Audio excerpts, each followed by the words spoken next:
Bonjour à toutes et bonjour à tous.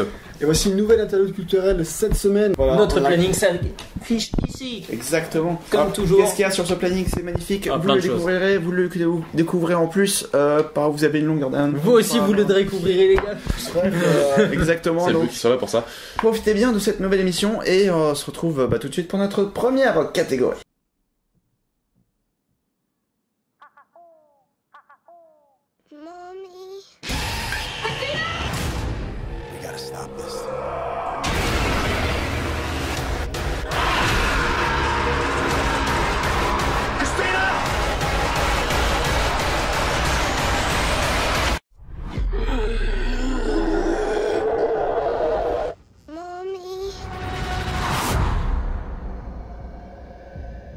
Délivre-nous du mal.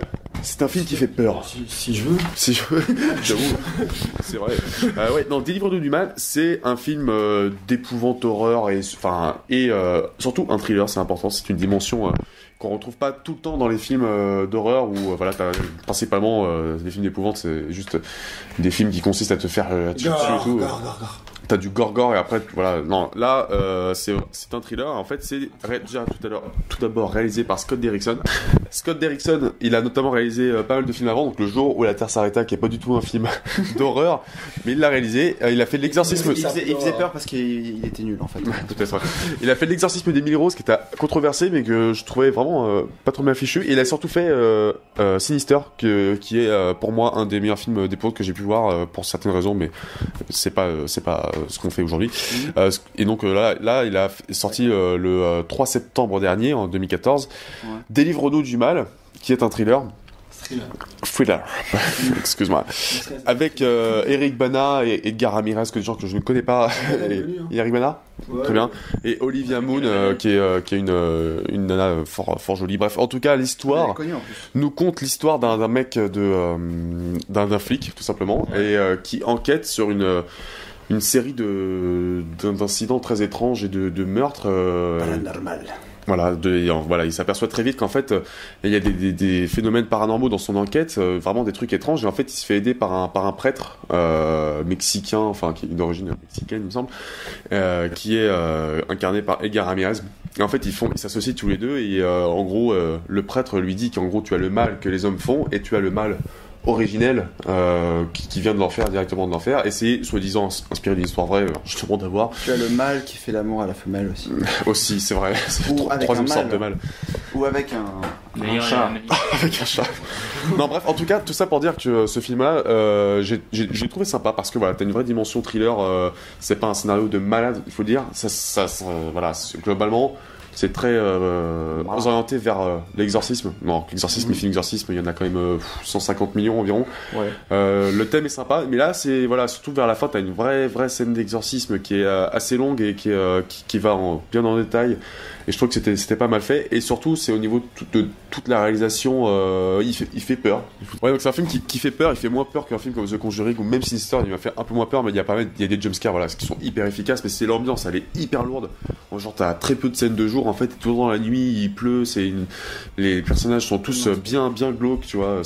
Non, franchement, le niveau ambiance, on retrouve le réalisateur vraiment de Sinister, et surtout, on a le même compositeur musical qui s'appelle Christopher Young. Il avait fait une soundtrack qui était ouf sur Sinister. Franchement, c'est la meilleure bande son que j'ai jamais entendue pour un film d'horreur. Là, voilà, on retrouve vraiment tous les sons métalliques. De quoi? De Shining? Non. Non, j'ai pas vu Shining. Mais voilà, c'est beaucoup de sons vraiment métalliques, glauques. Et c'est bien foutu, mais après en soi c'est pas un film d'horreur qui est excellent, tu vois. Je veux dire, j'ai vu mieux. The Conjuring, c'est le plus efficace de ces dernières années, ou même Sinister encore. Mais voilà, tu vois, voilà, c'est vraiment. Mais ça n'en reste pas moins un film de bonne qualité.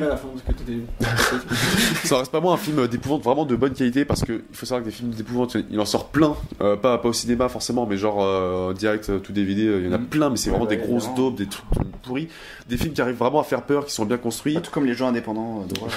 D'ailleurs, il y en a moins, et franchement, celui-là, Délivre-nous du mal, je trouvais qu'il était pas mal. Et Scott Derrickson, c'est un réalisateur qui a vraiment du potentiel, et quand il s'applique, il fait des trucs qui sont vraiment bien, genre Sinister, et là, voilà, il a trouvé un créneau qui semble lui correspondre plutôt bien.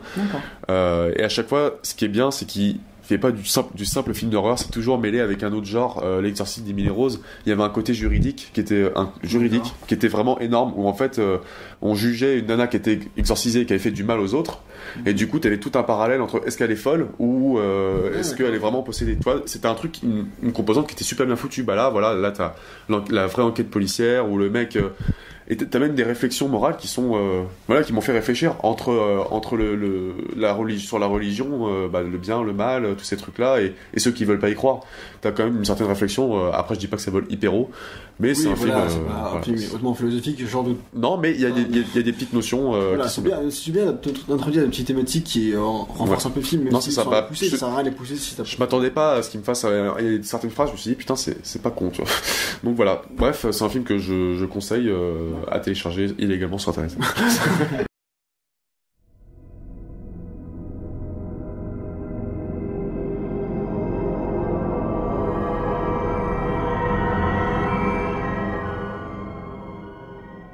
Lost.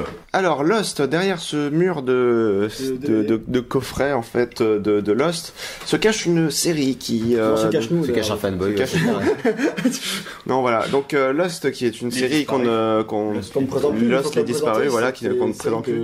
J.J. Abrams. Voilà, donc la personne qui est derrière le prochain Star Wars. C'est ça, les derniers Star Wars, Super 8, tous les films. Qui était connu avant pour faire des séries déjà. Exactement. Lost, et avant il a fait Alias. Après il a fait Fringe, et puis il a produit Fringe, une autre série que j'ai regardée.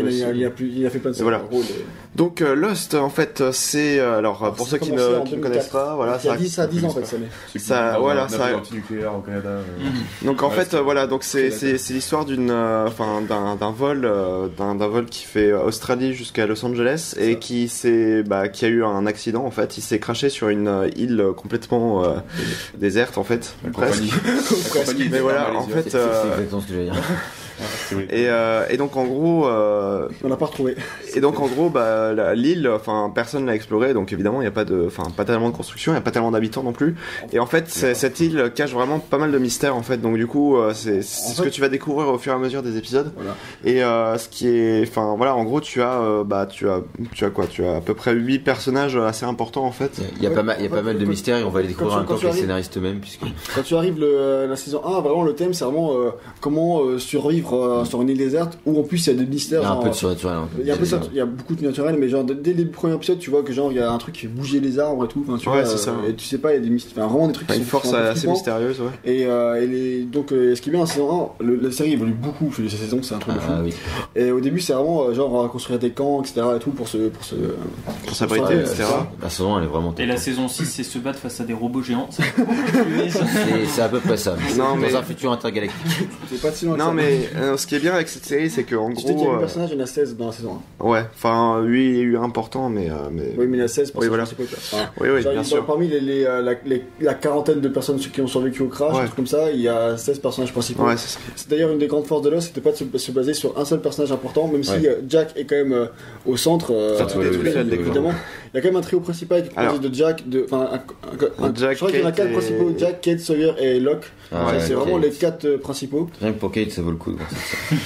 Ouais, Kate qui fait justement qui fait une elfe dans le dernier Hobbit. Pour ça vaut le coup de voir le dernier Hobbit, mais juste pour ça. Non mais juste pour ça. donc voilà, ce qui est assez intéressant, c'est que justement vu la multiplicité des personnages, du coup tu vas apprendre à connaître chaque personnage en fait, à peu près. Chaque épisode va être consacré au passé d'un personnage tout en développant ce qui se passe. C'est-à-dire que c'est une grosse série, il faut le dire dans ce cas-là, parce que si ça va en profondeur comme ça. Il y a 2 arcs narratifs dans chaque épisode, faut comprendre, c'est que genre ce qu'il disait, c'est que t'as l'arc qui se passe dans l'île, et après dans chaque épisode t'as le passé d'un des personnages. Donc en fait il y a deux scénarios dans chaque épisode. Et ça, elles s'entrecoupent en fait. Mais surtout dans ce cas, ce que je veux dire, c'est que c'est une énorme saison. Et il y a combien d'épisodes en fait dans chaque saison? Comment ça se passe? Dans la saison 1 il y a 25 épisodes de 40 minutes, dans la saison 2 il y en a 24, dans la saison 3 il y en a. Mais ça se regarde vraiment super vite. 14, 17 et 18. D'accord. Alors voilà, donc pourquoi c'est une série culte, c'est justement parce qu'il y a une grosse part de mystère en fait dans tout ce qui est narration. Évidemment, du coup, t'es amené à te poser des questions, et il y a une tonne de mystères qui n'ont pas été révélés jusqu'à la fin de la saison 6. Enfin, même à la fin de la saison 6, il y avait quelques mystères quand même. Non, mais ça va rien de. Non, mais en fait, Max, non, mais ça va rien de tout dévoiler. Les scénaristes eux-mêmes, ils avaient pas de réponse. Donc, dans ce cas, c'est con. Non, il y a un truc qu'il faut dire, absolument sur le scénario de Lost, c'est qu'il a été écrit à l'arrache pendant les 3 premières saisons, quoi. Et en fait, les 2 premières saisons sont vraiment excellentes, tu vois, parce qu'il y a plein de suspense, il y a plein de trucs qui arrivent, etc. T'as vraiment envie de savoir, t'es vraiment à fond. Enfin, ça se regarde super vite. Et le problème, c'est qu'après les autres saisons, elles arrivent jamais à rattraper. Pendant la grève des scénaristes. C'est ça. Alors justement, la saison 3 est tombée dans plein de grèves des scénaristes, et c'est là qu'ils ont galéré, parce qu'en plus ils avaient des impératifs, genre à partir de la saison 3, il fallait commencer à penser à écrire la fin et savoir combien de saisons ils allaient durer. Donc c'est à partir quand ils ont écrit la saison 3 qu'ils savaient qu'ils allaient terminer en 6 saisons. Ouais. Et en plus c'était la grève des scénaristes, donc c'était une saison assez compliquée. Donc pour moi, elle est très bien la saison 3, mais elle va trop vite et elle met elle balance trop de trucs mystérieux dans la gueule trop souvent, et c'est un peu son gros problème, je trouve, à la saison 3. Mais ce que tu dis, Max, c'est qu'ils résolvent quand même la plupart les plus gros mystères sont quand même vraiment expliqués, et c'est quand même très clair, c'est quand même un ensemble qui est vraiment cohérent. Non, c'est vrai. Non, mais il y a quelques trucs qui sont un peu flous, mais en même temps, ça garde la part des mystères. Pour moi, j'aurais pas aimé qu'on résolve tout. Oui, parce que, évidemment, quand tu regardes MG... Non, mais... Exactement. Non, mais quand tu regardes MGS4, typiquement, ça répond à toutes les questions de la série. Mais au final, enfin, c'est pas tellement... question de ouais, à peu près, mais en gros, tous les gros mystères, etc., bah, ça va être expliqué, et enfin, franchement, t'as pas besoin d'expliquer tout non plus, quoi. Enfin, t'as pas besoin de tout expliquer, et ça qui est un petit peu dommage, c'est que, enfin, ça, dans cette série, c'est bien parce que du coup, tu gardes une part de mystère en permanence. Et, évidemment, enfin, ce qui est bien, c'est que chaque saison, ça va pas être, enfin, il y a des trucs qui vont se renouveler, il y a des événements vraiment surnaturels qui vont apparaître au bout de certaines saisons. Justement, je pense qu'on a commencé à parler, il faudrait vraiment parler un peu de l'évolution des saisons, parce que c'est quand même vraiment ce qui est très important dans Lost et qui divise énormément, tu vois. C'est que la première saison, on l'a dit, c'est très axé survie, la deuxième aussi un petit peu, globalement. Il y a un peu plus axé sur les bah de toute façon on peut le dire sans spoiler du tout. Non mais c'est pas du spoil, mais en gros on va rencontrer les survivants vont rencontrer d'autres personnes sur l'île, quoi, c'est clair. Donc c'est pas c'est dès la saison 1 ou la saison 2, je sais plus. La saison 2 vraiment axé là-dessus. C'est pas du spoil du tout. Max il faut pas le dire. Mais non, c'est pas du spoil du tout, toute la série. Moi sans même connaître le franchement tu l'apprends genre dans le premier épisode de la saison 1. Tu sais dès le début. Sur une série qui en fait ça genre enfin bref, c'est vraiment dès le début, quoi. Et donc évidemment la saison 3 ça va commencer à faire ça va déclencher quelque chose. Vraiment la saison 3 c'est vraiment là qui ça commence à diviser les fans, parce que ça part vraiment là. Et après de plus en plus ça part vraiment cool. Et moi la dernière saison elle m'a tellement perdu, mais j'accrochais plus au délire, quoi. C'était vraiment c'était n'importe quoi. Moi en fait de Lost juste c'est qu'en gros c'est une série genre qui mise tout sur cliffhanger et tout, mais qui t'embarque un peu genre enfin à chaque fin d'épisode il t'embarque sur une nouvelle piste, et à la force je me dis ça va être lourd, quoi, franchement. Non, c'est ça, enfin au bout d'un moment tu enfiles les épisodes, mais vraiment les uns à la suite des autres, enfin genre à la fin de certains épisodes, mais c'est pas pour autant. Oui, voilà, c'est pas pour. Enfin voilà, évidemment c'est pas. Enfin et puis évidemment là t'as plus besoin d'attendre une semaine. Moi je me souviens qu'à la saison 5 j'attendais chaque semaine à chaque fois le nouvel épisode, et donc du coup parce que moi j'ai rattrapé les 4 saisons genre en quelques semaines, et t'arrives à la saison 5 et tu dois vraiment attendre. Là c'est vraiment le truc le plus frustrant. Est-ce que chaque saison a une finalité en fait? Oui, bien sûr. Il y a des séries. Ça termine un arc narratif, mais ça en entame un nouveau à la fin, quoi. C'est vrai que ça entame un arc narratif, mais genre la saison. Moi je me rappelle, j'avais suivi la saison 1 à l'époque en 2005 sur TF1, tu vois, et genre.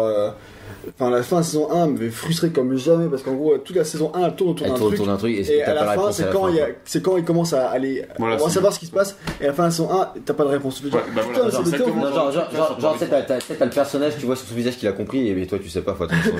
Moi je m'en fous, j'ai lancé la saison 2 juste après. C'est dégueulasse. C'est vrai que oui, mais bon, en fait c'est juste que là il avait pas encore écrit, c'est pas encore. Non mais c'est ça en plus. Ouais, mais ça c'est le pire. T'imagines que toute la saison 1 tourne autour d'un mystère.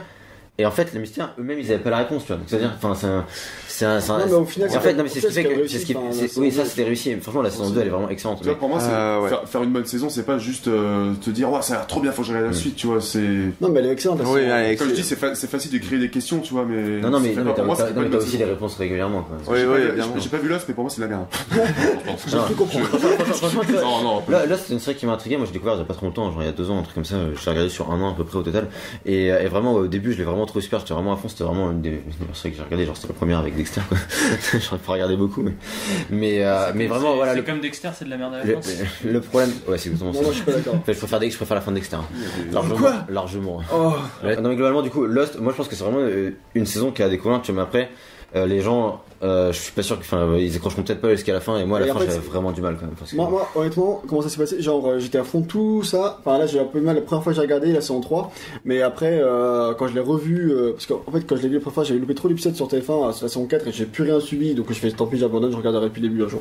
Ce que j'ai fait après, et quand j'étais arrivé à la saison 5, là il y a vraiment arrivé des trucs qui m'ont vraiment perdu, genre j'ai vraiment eu du mal à accrocher à la saison 5 au début, mais vraiment beaucoup, parce qu'il y a des trucs ça part vraiment trop loin, et après en fait tout fait sens au bout d'un moment dans la saison 5 et du coup c'est pour ça que c'est une de mes préférées au final, donc, alors que j'accrochais pas du tout au départ. Donc, je pense vraiment c'est très subjectif là ce style. Non, moi la saison 5 j'ai bien aimé, mais c'est la dernière quoi, celle qui explique tout et puis finalement tu te rends compte que Lost c'est tout un truc que moi j'aime pas, j'aime pas le tournure, l'interprétation et tout le truc et tout. Je pense qu'ils sont partis trop loin d'un truc qui les dépassait et ça a pas fonctionné sur moi, tu vois. Donc, moi aussi la saison 5 en fait je préfère les premières saisons sont beaucoup plus humbles et c'est pour ça que je les préfère quoi. D'accord. La saison 6 c'est comme ça que j'aime le moins. Mais il y a quand même des trucs qui m'ont vraiment porté niveau intensité, et puis la fin j'ai trouvé magnifique. Sinon par rapport à magnifiquement nul. Par rapport à la musique, elle est composée par Michael Giacchino, donc qui a fait pas mal de jeux vidéo. Il a fait Medal of Honor, Call of Duty tout premier, mais pas c'est un peu comme ça que ça fait connaître au début. Après il a fait Les Indestructibles, le film de Pixar aussi. Après il a fait les musiques de Pixar, enfin bref, c'est un mec super. Ouais, voilà. La musique est vraiment top, la musique. Ouais, il y a des thèmes qui sont vraiment très sympa. Ouais, voilà, qui sont très emblématique de la série quoi en fait, donc du coup là je pense que c'est vrai qu'il faut vraiment se faire son avis si vous êtes intéressé, si vous êtes curieux, sachant que c'est un peu bizarre, que c'est naturel et qu'il y a des trucs qui vont un peu loin dans le délire. Il faut être prévenu en fait, et si t'accroches au délire tu peux vraiment adorer et devenir un fanboy. Et moi aussi je suis mais enfin moi je l'ai regardé une deuxième fois en fait, j'ai commencé à re-regarder enfin j'en suis à la saison 2 actuellement, et enfin voilà du coup même quand tu regardes une deuxième fois tu te souviens à nouveau de pas mal de détails, et évidemment c'est vachement les acteurs globalement ils sont pas ouf, mais ils sont vraiment très bien quoi. Ils sont vraiment très bien, c'est ce que je dis. Il y en a aucun qui tu te dis oh putain lui il est vraiment excellent, tu vois. Il y a un acteur dans The Wire où j'ai pas vu, mais j'imagine Breaking Bad, tu vois, genre c'est pas ça, c'est pas t'as pas d'acteurs qui sont vraiment sensationnels, mais ils sont tous très bons quand même. Il y a quand même un des acteurs du Seigneur des Anneaux, je sais plus comment, le nom, Dominic Monaghan. Ouais voilà, Dominic Monaghan, c'est Charlie. Ouais. Ah oui putain c'est vrai que il y a aussi un autre acteur qui vient de Matrix qui jouait c'est Harold Perrineau, il joue c'est le Black Michael dans Lost, et voilà c'est ça, mais oui putain ça m'a trop choqué quand j'ai revu Matrix, il a fait plein de trucs récemment. Voilà donc voilà, sinon mis à part ça au niveau vous pouvez commencer, et puis si vous accrochez vous continuez, et bien après il faut savoir que si à partir de la saison 3-4 vous décrochez, c'est peut-être pas la peine d'aller jusqu'au bout, parce que de toute façon si vous décrochez vraiment, si vous décrochez vraiment, que vous accrochez plus au délire, ça va être de pire en pire. La saison 3, il faut quand même aller au bout, parce que genre il y a des moments où tu peux être perdu, et après tu peux quand même raccrocher après, tu vois. C'est plutôt à partir de tes deux dernières saisons. Ok.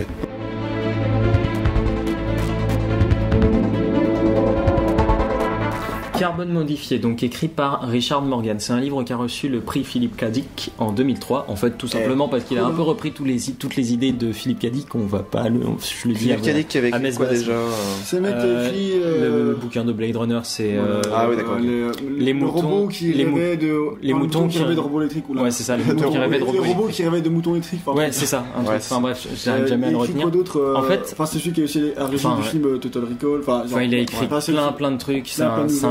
Il a écrit Ubi, qui est apparemment monument de la SF aussi. C'est un très très grand auteur. Donc, mais lui c'est Richard Morgan. Et là c'est Richard Morgan en fait. Le report c'est aussi adapté d'un livre de K. Dick. Et en fait ce livre fait partie de la trilogie Takeshi Kovacs. Qui comprend Ange déchaîné, et je ne me souviens plus du deuxième parce que je ne l'ai pas aimé le deuxième. Mais là je vous présente le un titre premier. Japonais, c'est ça? Takeshi Kovacs en fait.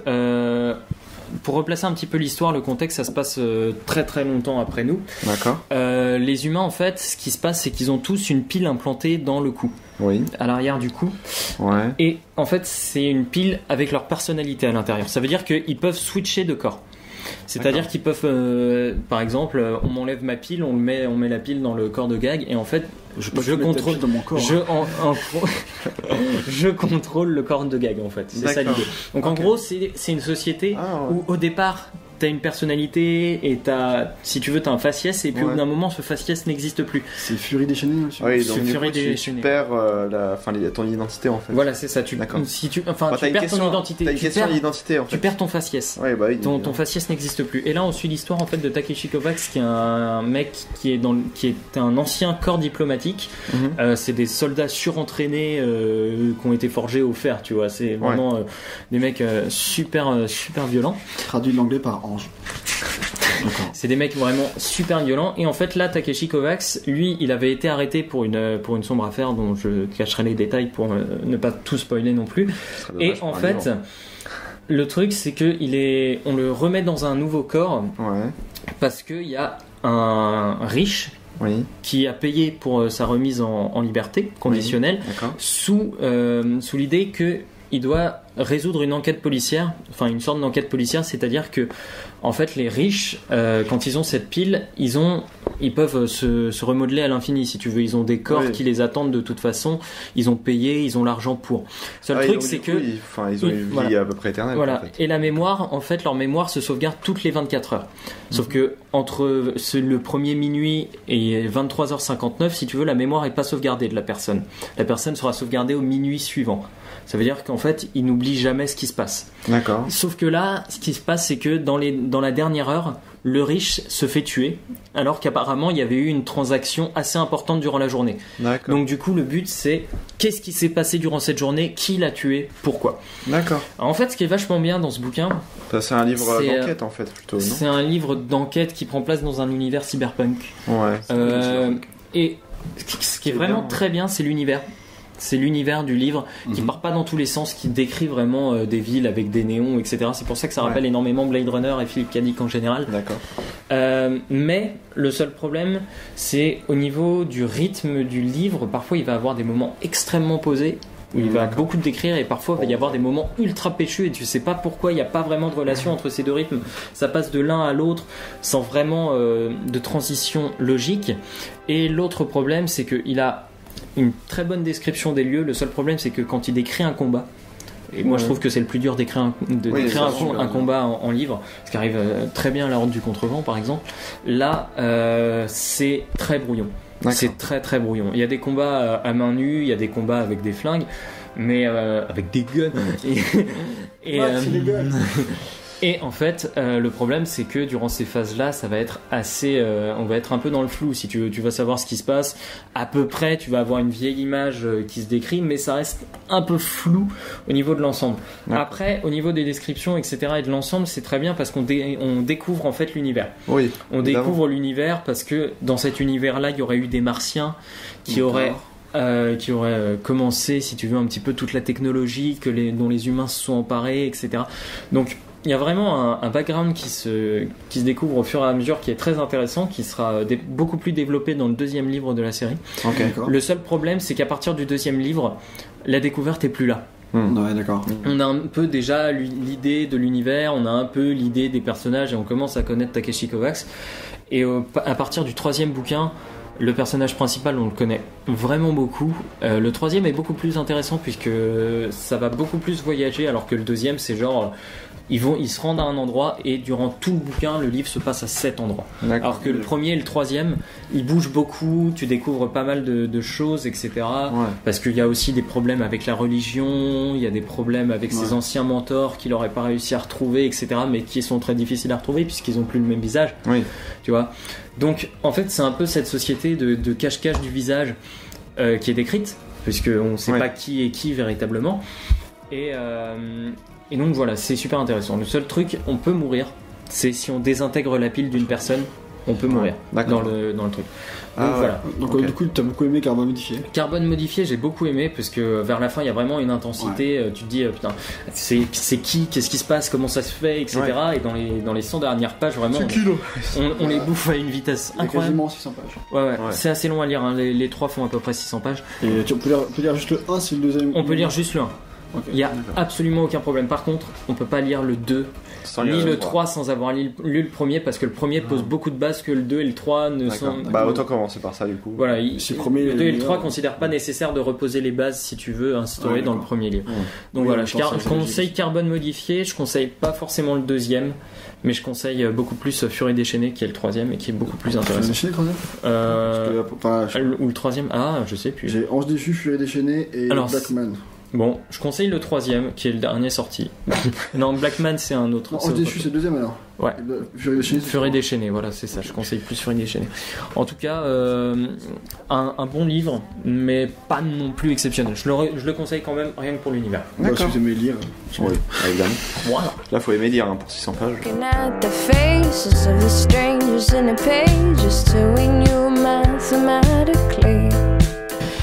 Aujourd'hui, Regina Spektor avec l'album qui à mes yeux est son meilleur, l'album phare.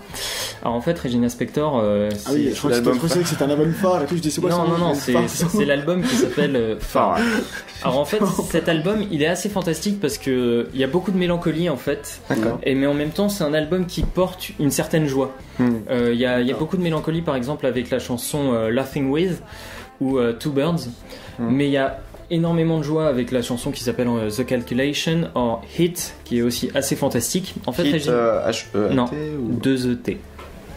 Ok. Ça veut pas dire grand chose, mais bon. C'est bien ce qui me semblait. C'est sûrement, mais en fait, c'est une artiste qui qui fait primer énormément le piano en fait dans ses musiques. D'accord. Oui, ça se voit sur. Voilà. Et à l'avant aussi.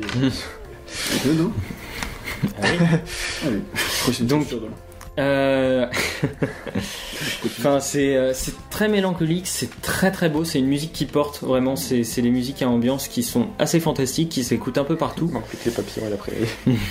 Qui s'écoutent un peu partout. Mais c'est sûr. Et vraiment, moi, c'est une artiste que je conseille surtout pour cet album parce qu'elle en a fait d'autres qui sont un peu plus plats. Celui-là, vraiment, il en a quelques-unes qui sont fantastiques à écouter. Et c'est un album en fait qui s'écoute dans sa totalité, dans sa globalité. Comme dis, tu vois, toi, t'aimes bien écouter l'album dans sa globalité. Celui-là, c'est vraiment un album où il y a une cohérence. Il y a comme un fil rouge en fait. Est-ce que certains tracks vont s'enchaîner sur d'autres ou pas, non. Ou c'est vraiment des morceaux? Non, ça y a pas. À la fin de chaque morceau, voilà, le morceau est terminé, ça n'enchaîne pas sur un suivant. Mais ça n'empêche pas que l'album est cohérent. Voilà, c'est ça. L'album est très cohérent en fait en lui-même, avec certaines musiques qui sont un peu en deçà, par exemple Human of the Year que je trouve en dessous, ou My Wallet. Mais quand on l'écoute dans l'ensemble, en fait, ça fait sens. Ouais. Et c'est vraiment très beau, puisqu'elle a un grain de voix, en fait, un peu distordu, si tu veux, au niveau des cordes vocales. Quand elle laisse la note, tu sens que ça fluctue au niveau de la voix, au niveau du son. Et en fait, je trouve que c'est positif ou négatif? Très positif. D'accord. En fait, elle a vraiment un très très beau grain de voix qui porte les musiques, qui porte les paroles, qui sont très bien écrites. C'est pas gnangnan, c'est pas cucu. Ouais. C'est vraiment, il y a une recherche, et rien que pour ça, vraiment, c'est un album que je conseille, phare, qui est très sympathique à écouter. Après, c'est pas forcément l'album qui va vous mettre le plus en joie, faut bien voir, mais c'est très beau. D'accord. Ok. Fin. Non, bien sûr, ce n'est pas la fin totale. D'autres opus sont à prévoir de notre sympathique émission. La suite arrivera en DLC. La suite, exactement. Non, bien, comme d'habitude, on espère vraiment que vous avez pris plaisir à regarder cette vidéo. Si vous avez des suggestions, si vous êtes masturbé dessus, dites pas en commentaire. Ne le dites pas en tout cas. Alors, snappez-nous ça. On n'est pas obligé de le savoir. Sincèrement, si vous avez vraiment des suggestions, vous n'hésitez comme d'habitude pas, soit nous envoyer directement un message, soit à écrire dans les commentaires. Si ça vous a plu, eh bien, on est fort content. N'hésitez surtout pas à vous abonner, à faire tourner toutes les vidéos et juste tourner les vos amis. Exactement. Non, bref, puis, voilà. On se retrouve pour une prochaine émission. Et dans un autre cadre, évidemment. Des vidéotests. Et voilà, et des vidéotests en attendant, des reportages, des choses. Voilà. Peut-être un autre cadre pour la 10e, mais pas sûr. Non, on verra. On verra bien. On fait au feeling. On se retrouve pour la 10e, qui sera une émission anniversaire, puisque c'est la 10e, déjà 10. On sera à la saison 7, pour le 5 octobre 2014, ça sort en juin. Voilà. Allez, ouais, à bientôt. Ciao.